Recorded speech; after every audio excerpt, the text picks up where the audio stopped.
Hello and welcome to your reserve study presentation video. My name is Will Simons. I'm the president of the Florida office for Association Reserves, and I'm the reserve specialist who prepared this study for you. Just to give you a little bit of background, this is the first time we've worked with Moon Bay, and to my knowledge it might be the first time an outside reserve study has ever been prepared for the association. This study covers the upcoming 2019 fiscal year, beginning January 1st, ending December 31st, 2019. So all of the recommendations, all the data that is incorporated into this study is meant to be effective as of 2019. This was a full reserve study. That means we did this totally from scratch. It was not an update based on any prior reserve study. So all of the measurements, all of the photos, everything that you see in this report was established, quantified and established for the first time as part of this process. Let's start a couple of pages in. I want to look at the executive summary because there's a couple of good details to highlight here. So just a few pages in, this is page number 1, 3-minute executive summary. Let me zoom in a little bit here. I want to highlight this kind of gray box here towards the top half of the page. So what we're doing here in this reserve study is trying to put together a financial model that will show how the association's cash flow with respect to reserve funding and reserve expenses will play out over the long term. The starting point, the amount that we're estimating that you would have in reserves in total as of January 1st is about $300,000. This is based on information that we've gotten from the board of directors. What we need to do to put this $300,000 in perspective is compare it to a number that we call the fully funded reserve balance, which basically represents how much you should have in the bank at that same point in time. So that number you see here is $1,142,471. So if I take the $300,000 and divide by the fully funded, theoretical balance of $1.1 million, that means the association is only about 26.3% funded. Now we use percent funded as a metric or a barometer of the association's reserve fund strength over time, and our goal in this reserve study is to improve upon that percentage, eventually getting you to a point where you're 100% funded. The actual recommendation we have for 2019 is to increase your reserve contribution rate to about $191,100. That is an increase over the current rate, which is only $107,000. The good news is that in this reserve study we are not recommending any special assessment, nor are we forecasting the need for any future special assessments, provided that you follow the plan and everything goes according to that plan. Just a couple other details. In this analysis for future earnings, we're assuming that you'll get about a 1% return on your invested funds. And in this model, we're assuming an annual inflation rate on your components of 2.5%. Okay, I'm moving forward here just by one or two pages to the component list. Okay, so this is basically a list of all the individual projects that we are recommending that you be funding for and budgeting for through your reserve account. For each of these line items, we list a useful life, which is the normal overall lifespan for that component from the time that it's brand new up until the next time it'll get replaced. The remaining useful life is, again, as of 2019, how much of that original lifespan is left. Okay, so just as a nice quick example, the first line up here is the paver walkways. These are the walkways that go kind of in the center of the property, around the pool area, between the buildings. Those are all brand new. You guys just replaced those this year. We're assuming that those concrete pavers should have a nice long lifespan, about 40 years, which means that as of 2019, they'll be 1 year old and therefore have a remaining useful life of 39 years. The current average cost that we use here in the study is the estimated cost to do the project if you had to do it now. Now, for the purposes of long-term planning, as I touched on a moment ago, we do assume an inflation rate. So in this case, we're using 2.5%. That means that all of these costs here in the current column are going to be increased by 2.5% going forward each year on a compounding basis. So that means that some of these costs will be dramatically more expensive by the time you actually do those projects. All right, so just to kind of move through the body of the report, I'm skipping a couple pages here and there, but just to give you an idea of kind of the background in this report, we have a series of pages here in the beginning. This starts on page 5, where we kind of explain the methodology of a reserve study. You know, what's included, what are we analyzing in this study, what does it mean for this to be a full reserve study as opposed to an update.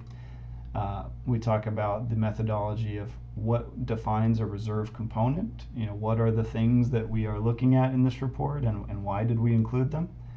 And we talk about reserve fund adequacy. You know, what does it mean to be at a certain level of percent funded, and why should you be trying to increase that rate or that percentage over time?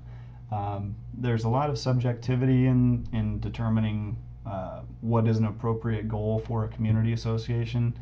In our experience, we've seen that the communities that are above 70% funded tend to have the lowest statistical likelihood of special assessments and bank loans to cover their projects. So at minimum, we would advise you to try to get to that 70% funded level as quickly as possible, and as steadily as possible. We're not suggesting that you need to go there overnight, but that should be definitely on the radar for the community.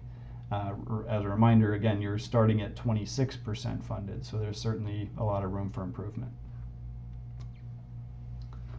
Okay, just skipping ahead a little bit, some notes on the actual site inspection that I did. I was out there in early September, met with Jose Chow from the board and Ty Burke, the maintenance supervisor for the community. Want to say thank you to those two gentlemen. They were very helpful in providing access to the property and answering some questions about the history of the community up to this point.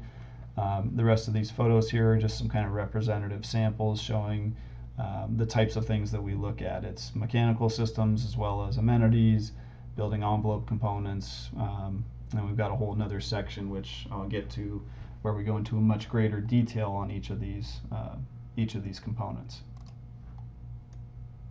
This table here, this is page 10, just shows a projection of expenses. So over the 30 years we're looking at in this study, you can see the net annual projected expenditures. So this should give you some idea of what the future would hold in terms of money that's going to need to be spent. There are years here where there's little to no reserve spending that is forecast, but then there's quite a few years where you have hundreds of thousands, if not over $1 million worth of projected expenses. So, you know, take that as a reinforcement as to why the reserve fund should be funded, you know, strongly over time, because otherwise when these, you know, 6- and 7-figure projects start to come along, if there's no money in the bank, that's going to be a need for some special assessments at that point. All right, I'm jumping now. This is on page 12. Figures 3 and 4 I think are pretty helpful in terms of illustrating how this plan should play out. In particular, I want to look at figure 4. Let me zoom in here. So this is tracking percent funded over time. If you follow the recommended funding plan and the expenses transpire based on our forecast, what we would see is that you starting at this, you know, 26% funded position, but getting up pretty closely to about 50% within the next 3-4 years or so. And then from there, it's a pretty steady sort of increase along the way, getting closer to that 70% mark around 2035 or so. And then as it plays out long term, hopefully we would get you to 100% funded over 30 years. The purple dots in this series represent your existing funding plan. Okay, so if you made no changes other than to increase your current rate from that 107,000, if you just increase that by 3% per year, as an example, this is what would happen. So percent funded never really gets much higher than it is now, and in fact it drops pretty steadily, and then what we would see is that you'd bottom out. This is the association going broke in about 15 years or so. So clearly something needs to be done. That reserve contribution rate needs to be increased, especially in the early years, to try to prevent running out of money at this point in the future. And that only makes sense when we look backwards again at the projected expenses. So if we go back to this table here, about 15 years from now, we've got over 800,000 in expenses here, followed pretty quickly by these two peak years here as well, over $1 million and then about another 800,000. So if you want to think of the initial year funding plan as starting to build up the account for these future years, that's a pretty smart way to go about it. Okay, I've skipped forward to page 18 because this, aside from the executive summary, I think this is probably the most valuable table in the reserve study. This shows the big picture. Okay, so we're reading from top to bottom and looking at the cash flow. The other reason why this is called the pooled method for reserve funding is they call it a cash flow method because it shows you what happens when money comes in and then goes out of the reserves. So reading top to bottom, this is starting with the year 2019 going to 2048. Those are our 30 years that we're covering here. In each row, in each year, you would have a starting reserve balance at the beginning of that year, which is then compared to a fully funded balance and would tell us percent funded. That translates into a given level of risk. We consider anything between 30 and 70% funded to be kind of a medium risk, moderate risk range. So the good news is that you're only in that high risk below 30% for this initial year, and then you get up into this medium range and grow from there. The 2019 contribution of 191,100 represents almost a 79% increase over your current rate of 107,000. Fortunately, there's no projected need for any loans or special assessments. We are factoring in a little bit of interest income. And then this final column on the right tracks the projected expenses in each fiscal year. So just to recap that, if I start here, starting reserve balance, I add your reserve contributions, I add the interest income, and then subtract the reserve expenses for that year, that will give me my starting reserve balance for the next year. At which point we compare it to the fully funded balance, and we can make a new determination on percent funded and so forth. So this column here, this reserve contribution column, is intended to keep increasing percent funded as smoothly as possible up to the 100% funded point. And again, the good news is that with this plan, hopefully there's no need for any loans or special assessments.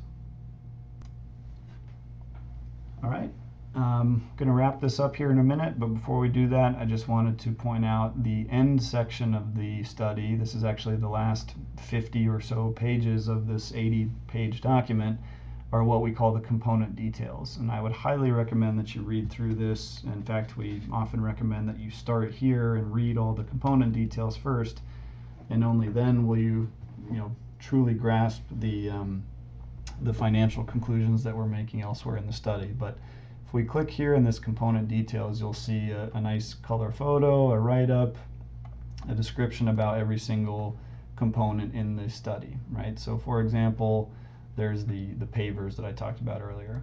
But if we looked at something like the asphalt parking lot, right? We've got a color photo, we've got a summary of observations we made about that component, what condition it's in now. You'll have the useful life and remaining useful life figures there, as well as a range of cost estimates that we feel should be appropriate for the scope of that project. There's also a note here on the quantity involved. So based on 8,620 square yards of asphalt, at a given price per square yard, we're figuring that should range somewhere in the $116,000 to $143,000 range. Right, so I would highly encourage you to read through this. The study's organized into a couple of sections, just to show you a couple of other key components. In this building exteriors group, this is where you're going to find the information about walkway decks, railings, painting the building, roofing, anything tied to the outside of the property. In this mechanical, electrical, plumbing component, we've got some smaller items like the intercoms, the gate operators, but also bigger ticket items like the elevators, fire alarm system, things of that nature. And then the very last section is what we call amenities. So this is going to be the clubhouse, the pool, the tennis court, basically all of the amenities of the property are all identified here as well. Okay, so let me pause this and then we can close out the video. Okay, so just to bring this back to square one, to reiterate, unfortunately we're finding that the association is in somewhat of a weak position right now, and we are recommending a substantial increase to the current budgeted contribution rate for reserves. Hopefully the silver lining is that if you follow this plan, there's no need for any future special assessments. I understand that's been part of the association's history up to now, is having to special assess for major projects. If anything, our goal is to eliminate that and reduce that risk going forward. But that is going to take some substantial increases to the budget at this point in time. So just as a reminder, I want to point out this reserve study does expire at the end of the 2019 fiscal year, and it will need to be updated on a regular basis to account for changes in component life expectancies and costs. We recommend considering doing an update to the study at least every 2 or 3 years. There is what we call an update with a site visit, where we would come back to the property and reevaluate all the conditions and see what has happened between now and then. So you can contact our office if you'd like to get any budget pricing or proposals for that. To close this up, I'd like to thank you again for using Association Reserves. It was really our pleasure to work with Moon Bay, and we hope to continue working with the association again in the future and helping you budget and plan ahead for those future projects. Thank you very much.